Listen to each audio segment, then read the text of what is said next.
हमारे पूर्वज अशिक्षित थे और हमारे धर्मगुरु एक संस्कृत भाषा जाने थे और हमारे सभी सदग्रंथ संस्कृत भाषा में लिपिबद्ध थे।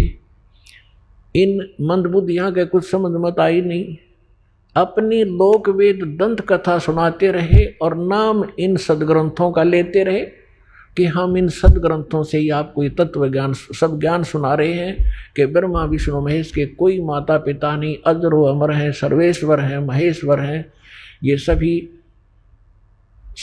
ब्रह्मांडों के रचनहार यही है, सबको सर्वेश्वर यही है।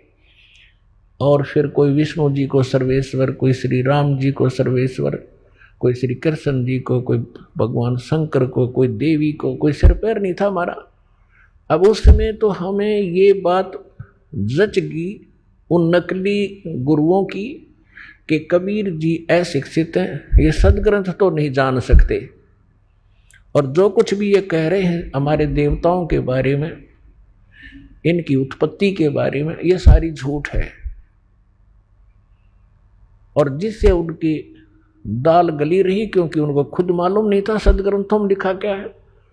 अपने आत्माओं, यदि परमात्मा 600 वर्ष पहले ये ज्ञान नहीं लिपिबद्ध करवा के जाते तो आज हम भगवान नहीं पहचान सकते थे। अब देखो, जिसको अशिक्षित कहें, संस्कृत भाषा जानता नहीं, यदि परमात्मा किसी अन्य वर्ण में आ जाते, ब्राह्मण वर्ण में संस्कृत पढ़ लेते, तो आज एक और डिफिकल्टी पैदा हो जाती कि भाई ब्राह्मण था, इसका समझ में आ गए होंगे सदग्रंथ, और अनमान्य नहीं, और लोग और ब्राह्मणों को समझ में नहीं आई, तो इसलिए इसने सदग्रंथों की जानकारी थी। तो परमात्मा तो अशिक्षित थे इन्हीं के शब्दों में, लेकिन वो अशिक्षित नहीं, वो विद्वान थे। और यजुर्वेद अध्याय नंबर 40 के श्लोक नंबर 11, 12, 13 में कहा है कि वो तत्वदर्शी संत ही बताएगा विद्वान और अविद्वान की परिभाषा। एक कोई तो जिसने अक्षर ज्ञान हो गया उसको विद्वान कह देते हैं, जिसको अक्षर ज्ञान नहीं है उसको अविद्वान कहते हैं, लेकिन विद्वान और अविद्वान की परिभाषा वो तत्वदर्शी संत बताओगा।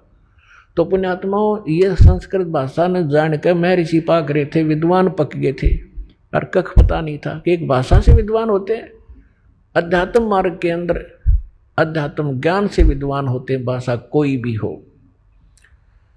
तो अब थोड़ा सा आपको एक झलक दिखाते हैं कि 600 वर्ष पहले हमारे सदग्रंथों में लिखा था कि ब्रह्मा विष्णु महेश के माता पिता दुर्गा और ये काल है। अरे नकलिया ने कख नहीं पता, आज तक मूर्ख बना रहे थे हमारे को, सारी उल्टी साधना, उल्टा ज्ञान ठोक दिया समाज में। आज इस दास के लिए इतनी डिफिकल्टी पैदा हो रही है इस बिगड़े हुए सांग को रीसेट करने के लिए, क्योंकि शिष्य जो हैं किसी भी मजहब धर्म या किसी संत के, जो ये ज्ञान सुनते हैं उनको भी अच्छा नहीं लगता, लेकिन प्रमाण देखकर वो जाते हैं, तो कुछ उनको ये विश्वास होता है तो कहाँ जाते हैं, अपने गुरु जी से पूछते हैं। तो हमारे वो गुरु जी पहले उनसे भी नकली, वो कहेगा नहीं झूठ बोलता है, वो ऐसा है। फिर उसको चिंता बन जाती है उस आचार्य को, गुरु को, कि कहीं तुम्हारे चेलों को सच्चाई का पता लग गया। क्योंकि सच्चाई तो इस पुस्तक में रेफरेंस दे रखे हैं, सारे सीडी भर रखी हैं, वो भी जान लेते हैं कि बात तो सारी सच्ची है, पर चेले ना भाग जाए।